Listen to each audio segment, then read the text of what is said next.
কুকনি গদতি ৰাজা যমৰ দূতৰ যেন মিলিল সংবাদ তাকো থনচু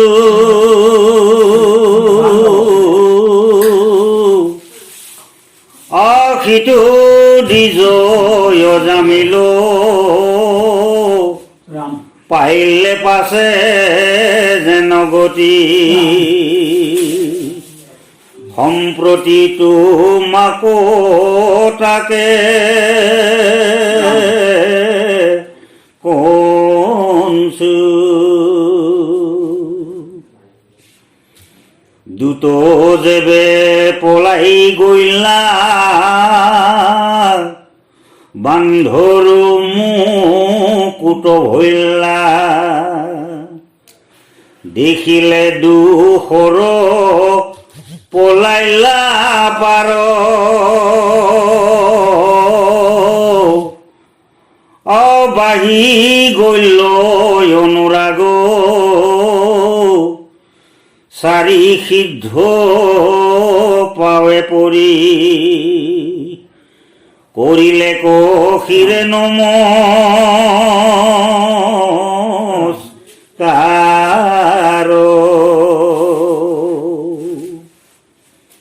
হবে চাৰু চতুৰ্ভুজ যেন চাৰি গোটা সূৰ্য প্ৰকাশন্ত আতি জাতিষ্কাৰ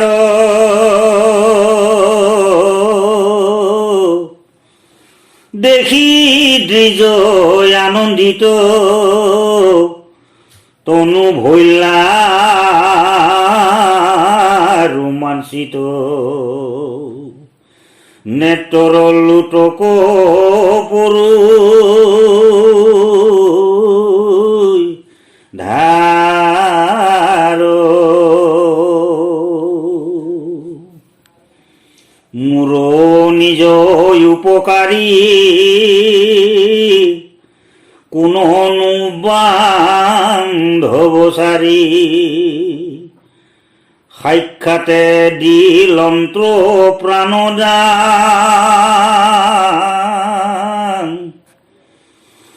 অসুধিবে সুজন্ত কথা তেখনে ভৈলন্ত তথা চাৰি পাৰি সদয়ন্ত ধ্যান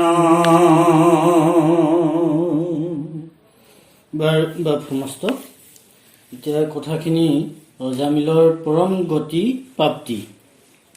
এতিয়া ইয়াৰ আগতেই আছিলে যমদূত আৰু মানে যমৰ কথোপকথন। সেই কথাখিনিৰ পিছত এই কথাখিনি আৰম্ভ হৈছে। সেই কথাখিনি বাদ দি এতিয়া অজামিলে মানে এই বিষ্ণুদূত চাৰিজনে চাৰি সিদ্ধৰ যেতিয়া বান্ধ মুকলি কৰি দিলে চাৰি সিদ্ধই এই যমদূতৰ হাতৰ পৰা, তেতিয়াই অজামিলে কি কৈছে, তেওঁলোকক মানে সম্বোধন কৰিছে যে তোমালোক কোন, যে তোমালোকে মোক ৰক্ষা কৰিলা। তেওঁলোকৰ চৰণত ধৰি, এই চাৰি সিদ্ধৰ চৰণত ধৰি অজামিলে মানে প্ৰাৰ্থনা জনাইছে আৰু পৰিচয়টো বিচাৰিছে। এই কথাখিনি কওঁতেই এতিয়া অজামিলক এনেকুৱা দেখুৱাইছে যে তেওঁ তনু ৰোমাঞ্চিত হৈছে আৰু চতুৰ্ভুজ মূৰ্তি প্ৰত্যেককে দেখিছে, প্ৰত্যেকৰে একোটি একোটি সূৰ্যৰ লগত তুলনা কৰিছে। গতিকে এতিয়া এই কথাখিনি তেওঁলোকৰ পৰিচয় বিচাৰোঁতেই এই চাৰি সিদ্ধই কি হ'ল, তৎক্ষণাতে অন্তৰ্ধান হ'ল।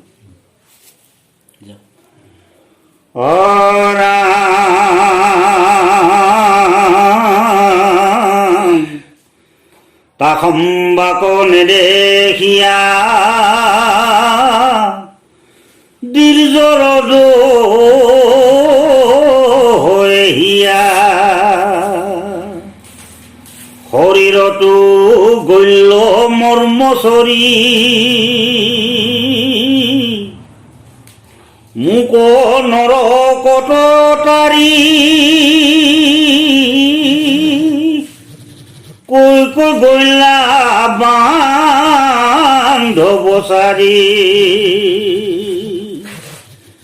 ইহি বুলি কান্দৈ গেৰি পাৰি অৰামমিত বৰিষে বাণী দেখাই তীব্ৰ ৰূপয়াদি আমাক বঞ্চিলে কোনো বিধি শুনিবে নপাইলো ভালে এতে কতে সেহি তালে হাততে হেৰাইল নব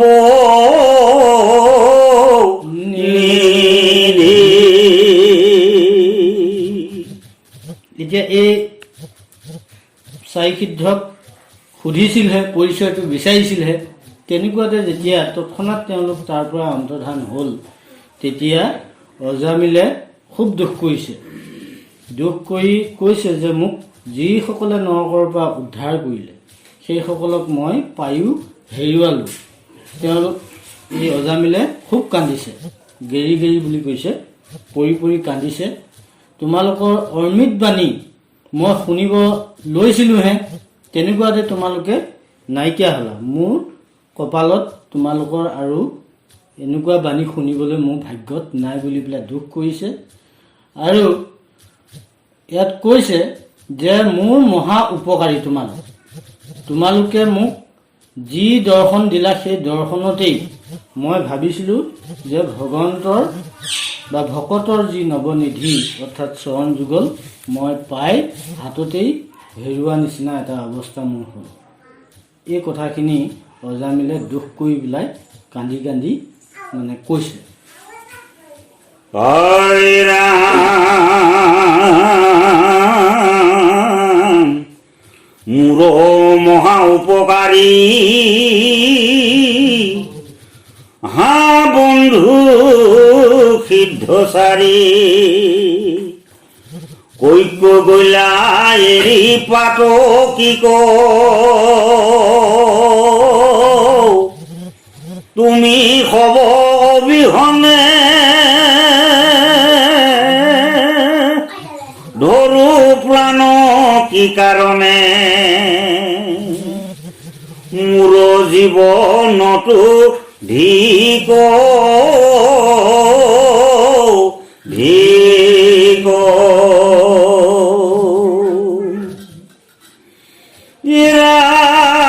মেহি মতে অনুক্ষণ কান্দি ভৈলা সম্বুখন কৰে দিজ মনে বিমৰি সপোন দেখিলো কিবা ঘূৰ যম দুত জীৱা পলাই সিও গল্য গুণ দেশ। অজামিলে কৈছে যে মোৰ মহা উপকাৰী এই সিদ্ধসকল, চাৰি সিদ্ধসকল এই মোৰ নিচিনা মহাপাপীক এৰি থৈ কলৈ গ'ল? তোমালোকৰ অবিহনে মই মোৰ প্ৰাণ কি কাৰণে মই ধৰি আছোঁ? মোৰ জীৱনটো ধিক ধিক বুলি কৈছে, নিজৰ জীৱনটোকে ধিক্কাৰ দিছে। তোমালোকক হেৰুৱালোঁ মই হাততে পাই। গতিকে তোমালোকে মোক যমদূতৰ হাতৰ পৰা মোৰ বান খুলি তোমালোকে যি উপকাৰ কৰিলা সেই উপকাৰত মই তৰিলোঁ। গতিকে তোমালোক যিহেতু নাইকিয়া হ'লা, মোৰ জীৱন ধিক ধিক। এনেকৈ তেওঁ কান্দি কান্দি কিছু সময়ৰ পিছত তেওঁ ভাবিছে যে এই যমদূতসকল তোমালোকৰ দৰ্শন পোৱাৰ লগে লগেই যমদূতেও পলাই পত্ৰং দিলে, সেইসকল কলৈ গ'ল?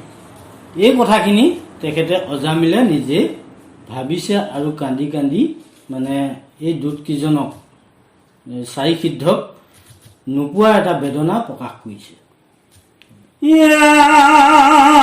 মোকো ৰাখিলন্ত কিবা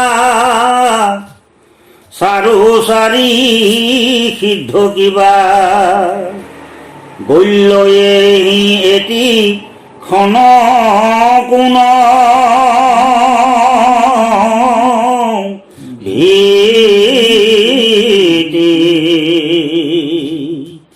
বিমৰি হৈ অজামিল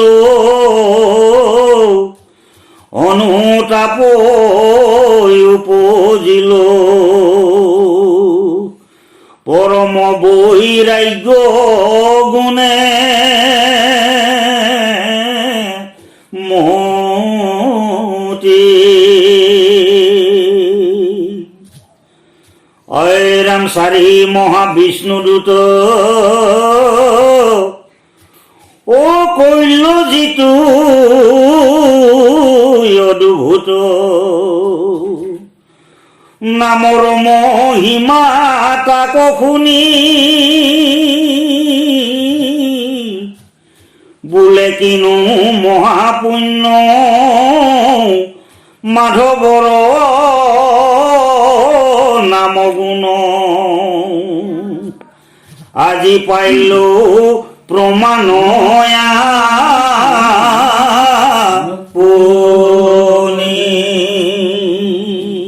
এতিয়া অজামিলে আজি নামৰ মহিমাৰ প্ৰমাণটো পাইছে যে তেওঁ নাৰায়ণ নাম স্মৰণ কৰাৰ লগে লগেই কি হ'ল, যমদূতসকলক খেদি বিষ্ণুদূতসকলে আহি তেওঁক লগ দিলে।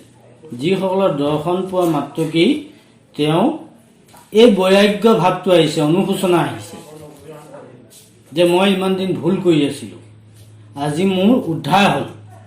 আৰু তেওঁ ভাবিছে যে ভগৱন্তৰ নামৰ অৰ্থাৎ মাধৱৰ নামৰ মহিমা মই আজি হাতে হাতে মই লাভ কৰিছোঁ। ইমান দিন মই লাভ কৰিব পৰা নাছিলোঁ। বিষয় বৈৰাগ্যত থকাৰ লগে লগে মই সকলোবিলাক পাহৰি গ'লোঁ। ঈশ্বৰৰ কথা পাহৰি তেওঁ বিষয়ত লেটিপেটি হৈ মহাপাপী হিচাপে তেওঁ জগতৰে পৰিচয় পালে। অজামিল মহাপাপী বুলি সকলোৱে কয়। কিন্তু আজি সেই সাধুকেইজনৰ দৰ্শন পোৱাৰ লগে লগে তেওঁ কি হ'ল, সমস্ত পাপ নাশ হ'ল।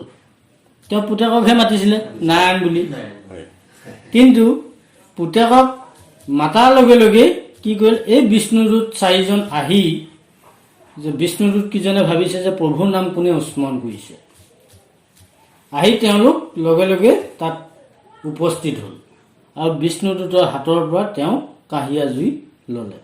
এতিয়া তেওঁ অনুশোচনা লাভ কৰিছে। সাধুৰ দৰ্শন হোৱাৰ লগে লগে যে সমস্ত পাপ নাশ হয়, নাশ হ'লে মানুহ যে পবিত্ৰ হয়, এই উদাহৰণটো ইয়াত প্ৰকাশ কৰিছে। গতিকে আমাৰো ঠিক সেইদৰে মাহেকে পষেকে হ'লেও সাধুৰ দৰ্শন হ'ব লাগে, ভাগৱত শ্ৰৱণ কীৰ্তন হ'ব লাগে। তেতিয়া কি হয়, আমাৰ যিমানবিলাক গৃহস্থৰ বিষয় বৈৰাগ্যত বিষয় কৰ্মত আমি থাকোঁ, তেতিয়া এই বিষয়বিলাকৰ প্ৰতি আমাৰ বৈৰাগ্য ভাৱটো আহিব। বৈৰাগ্য ভাৱটো আহি তেতিয়া ভকতৰ প্ৰতি বা ভগৱন্তৰ প্ৰতি আমাৰ শ্ৰদ্ধাটো বাঢ়িব, অৰ্থাৎ আমাৰ পাপবিলাক নাশ হ'ব। গতিকে আজি অজামিলে অনুশোচনা লাভ কৰিছে যে সেইসকল অহাৰ লগে লগে মোৰ কি হ'ল, মই মোৰ যিমানবিলাক পাপ আছিল সমস্ত পাপ মোৰ নাশ হ'ল। নাশ হৈ মোৰ বৈৰাগ্য ভাৱটো আহিছে আৰু মোৰ অনুশোচনা আহিছে যে মই কি কৰি আছিলোঁ আৰু এতিয়া বৰ্তমান মই কিহৰ দ্বাৰা মই উদ্ধাৰ পালোঁ। নামৰ মহিমাটো যে মাধৱৰ নামৰ গুণৰ যিটো মহিমা মই হাতে হাতে আজি মই প্ৰমাণ পালোঁ। তেতিয়া এই অজামিলে এই কথাখিনি উপলব্ধি কৰিছে। ঐৰাম কিনো মই মন্দ ভাগি পাপিনী বিশ্বাস লাগি কৰিলো ব্ৰাহ্মণ জন্ম নষ্ট এইতে উপজিল পুত্ৰ পিলুৱাবে মূলমূত্ৰ ইখে মোৰ ভৈল্য মহা কষ্ট যিটো ভাইজা বিবাহিতা পতিব্ৰতা সুচৰিতা তাহাতো কৰিলো পৰিত্যাগ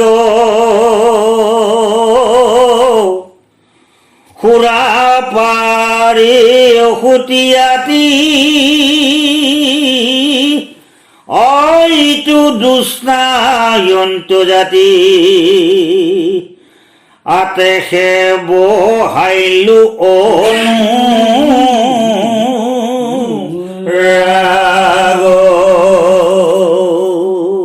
এতিয়া পাপৰ প্ৰায়শ্চিত্ত তেওঁ হৈছে, কাৰণ তেওঁ যিমানবিলাক বেয়া কৰ্ম কৰিলে তেওঁ অনুশোচনা এতিয়া আহিছে।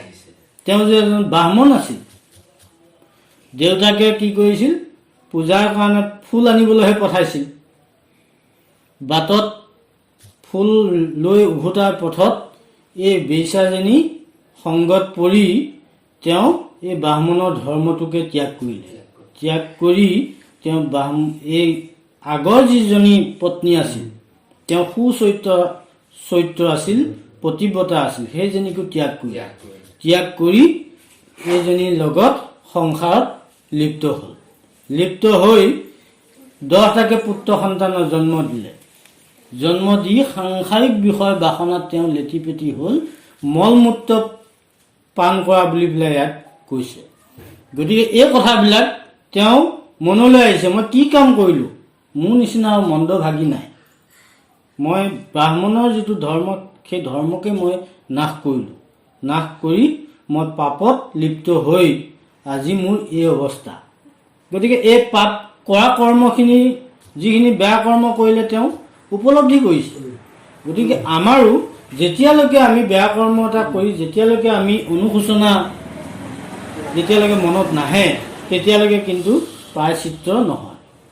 আজি তেওঁ এই ভকতৰ সংগ পোৱা মাত্ৰকেই, ভগৱন্তৰ নামৰ মহিমা যেতিয়াই লাভ কৰিলে, তেতিয়া তেওঁ এই অনুশোচনাখিনি আহিছে, মই কি আছিলোঁ আৰু মই কৰিলোঁ কি, এই ভাৱখিনি অজামিলৈ আহিছে।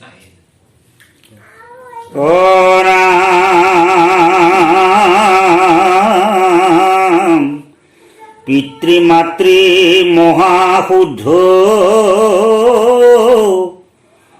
অনাথ পৰম বিদ্ধ মুই বিনে নাহিকে সন্ততি তা সম্বাক তাপদিয়া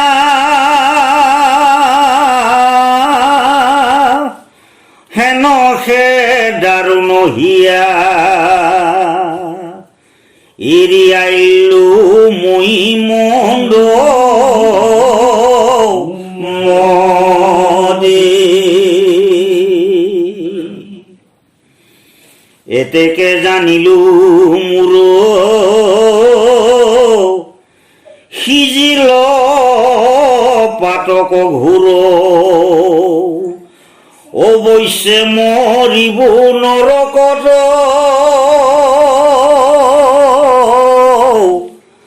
অহাতে গলে বান্ধি আদি কিংকৰে কৰিবে শাস্তি মহা পাপীৰ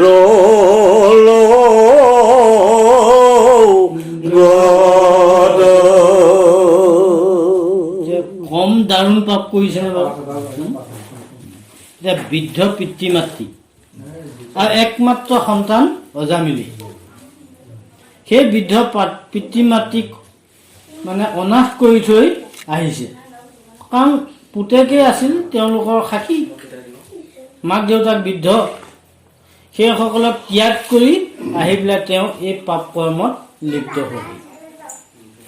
গতিকে সেইসকল পিতৃ মাতৃয়ে কম দুখ যান্ত্ৰণা ভোগ কৰিছেনে বাৰু? সেইসকল বৃদ্ধ অৱস্থাত তেওঁ ত্যাগ কৰি আহি বেলেগ এজনীৰ লগত সংসাৰ কৰি তেওঁ বেশ্যাত পতিত হ'ল। তেওঁ নিজকে নিজে কৈছে যে মোৰ নিচিনা মহাপাপী এই সংসাৰত নাই, মই নিশ্চিতভাৱে মই নৰকত স্থান পামেই। এই যেতিয়া ভগৱন্তৰ নাম স্মৰণ কৰিলে মৃত্যুৰ সময়ত যেতিয়া নাম স্মৰণ কৰিলে, এই চাৰি সিদ্ধ যমদূতে বান্ধি ল'লেহি। যমদূতক ৰূপ দেখি ভয় খাই যেতিয়া ভগৱন্তক নাম স্মৰণ কৰিলে, অৰ্থাৎ পুতেকক মাতিলে, পুতেকৰ নাম নাৰায়ণ, সৰুটো পুতেকৰ নাম ভগৱন্তৰ নাম মোৰ নাৰায়ণ। চাৰি বেদৰ চাৰি অক্ষৰ নাৰায়ণৰ নাম যেতিয়া স্মৰণ কৰিলে, বিষ্ণুদূতে ভাবিলে যে প্ৰভুৰ নাম কোনে লৈছে। আহি উপস্থিত হৈ এই যমদূতক মাৰপিট কৰি খেদি তেওঁলোকক বান্ধৰ পৰা মুকলি কৰি অৰাম কৰিলো পৰম পাপ, মহন্তক দিলো তাপ, ধন লোভে পিৰিলো পৰক, এতেকে জানিলো জমে, ভুঞ্জাইবে কৈ অনুক্ৰমে, ঘোৰ মহা দাৰুণ নৰকত,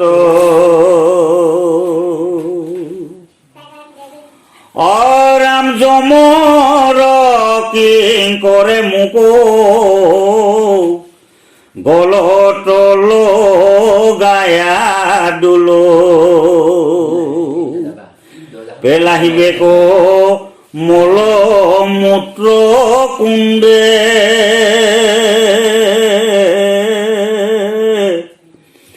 অনেক বিস্তাৰে পোকে, বেহিয়া খাইবে মোক, থাকিব উভতি পৰি কুণ্ডে। এতিয়া তেওঁ নিজকে স্বীকাৰ কৰিছে যে মই একেবাৰে দাৰুণ পাপ কৰিলোঁ, পাপৰ মানে মোৰ সীমা নাই, ইমান বেয়া কৰ্ম কৰিলোঁ।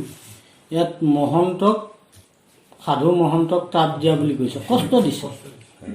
কাৰণ কথাটো হ'ল কি, তেওঁ পৰিয়াল চলাবলৈ যাওঁতে এই সাধু মহন্তসকলক ধৰি অত্যাচাৰ কৰি তেওঁলোকৰ পৰা ধন সোণ লুটপাট কৰি পৰিয়াল ভৰণ পোষণ দিছিল। গতিকে তাতকৈ আৰু ডাঙৰ পাপ নাই।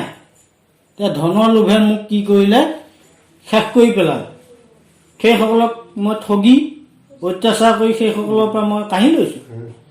গতিকে মই জানিলোঁ যে মোক যমে যান্ত্ৰণা ভুঞ্জাবই, মই মল মূত্ৰত পচিবই লাগিব।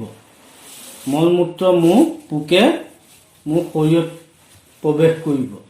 গতিকে এই কথাখিনি তেওঁ নিজে নিজে উপলব্ধি কৰিছে যে মই কৰা কৰ্মৰ ফল মোৰ এনেকুৱাই হ'ব। অৰাম নকৰিলো পাপ অল্প, ভুঞ্জি নেক কল্প, নপাই বহু জাত নাৰ,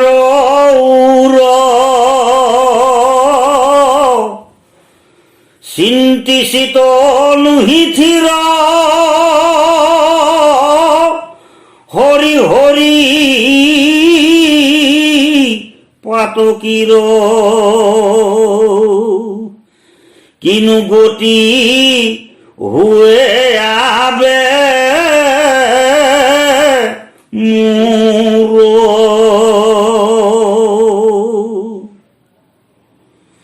গুণি গুণি নপাঞ্চু উৰ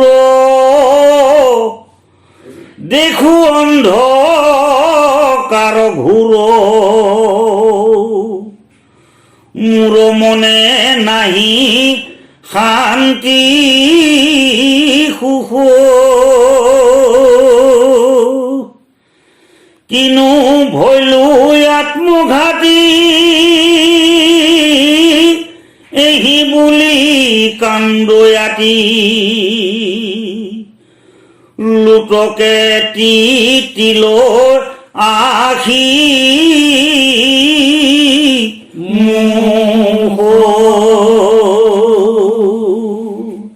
এতিয়া নিজকে নিজে কৈছে যে মই অলপ পাপ কৰা নাই, বহুত পাপ কৰিলোঁ, গতিকে মই বহুত কল্প মই যমৰ যান্ত্ৰণা মই ভোগ কৰিব লাগিব। এই কথাখিনি উপলব্ধি কৰি তেওঁ নিজকে নিজে কৈছে যে হে হৰি, এই পাতকী কি গতি হ'ব। তেওঁ নিজকেই অনুশোচনা আনিছে, যিমান পাপ কৰিলোঁ এই পাপৰটো নাই মোৰ, মহা পাপবিলাক মই কৰিছোঁ, গতিকে এই মহাপাপী কি গতি হ'ব বুলি পেলাই তেওঁ হৰি স্মৰণ কৰিছে। গতিকে তেওঁ মনতে এই কথাখিনি ভাবি চিন্তি গুণি এই ঘূ অন্ধকাৰত তেওঁ অন্ধকাৰ, গোটেই সংসাৰখন অন্ধকাৰ দেখিছে আৰু তেওঁ সুখ শান্তি কোনোদিনাখন নহ'ব বুলি নিজকে তেওঁ ভাবি ভাবি কান্দি কান্দি তেওঁ নিজকে অনুশোচনা আনিছে। ঐ ৰাম সুমৰি সুমৰি পাপ কৰে মহাহিদিতাপ সিটো মন্দ্ৰ মতি অজামিল মহন্তৰ সংগ পায়া খনে ভৈলা শুদ্ধ কায়া বিৰকতি মনত লীল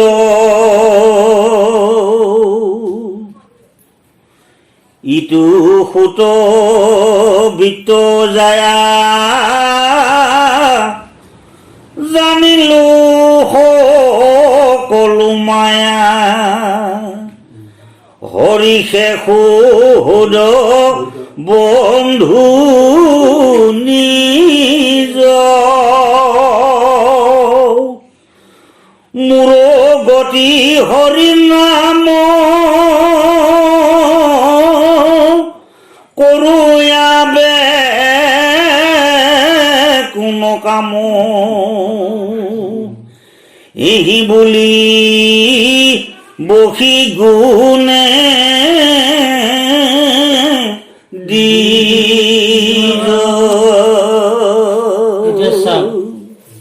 ক'লে যে যেতিয়ালৈকে তেওঁ মহন্ত সংগ পোৱা নাছিল তেওঁ এই কুকৰ্ম বেয়া কৰ্মতে তেওঁ লিপ্ত হৈ আছে, বেইচা সংগতে তেওঁ বাস কৰিবলগীয়া হয়। এতিয়া মৃত্যুৰ সময়ত যেতিয়া মহন্ত সংগ তেওঁ লাভ কৰিলে তেতিয়া তেওঁ কায়টো শুদ্ধ হ'ল। শুদ্ধ হোৱাৰ লগে লগে তেওঁ বিৰকতি মনত বৈৰাগ্য ভাৱ আহিল। কি আহিল? যে এই পুত্ৰ ধন যি এইবিলাক সকলো মিছা, সকলো মায়া, গতিকে এইবিলাকৰ দ্বাৰা মোৰ তৰিব নোৱাৰিম আৰু মোৰ পৰম বান্ধৱ হ'ল এক ঈশ্বৰ, হৰিহে মোৰ পৰম বান্ধৱ, তেওঁহে মোক গতি দিব। গতিকে তেওঁ এই গতিটো ক'ত লগাই ল'লে? হৰি নামত, যে হৰি নামেহে মোক সকলো পাপৰ পৰা মুক্তি দিব। ভাবি গুণি এইটো সিদ্ধান্ত কৰি তেওঁ মৌন হৈ ৰৈছে যে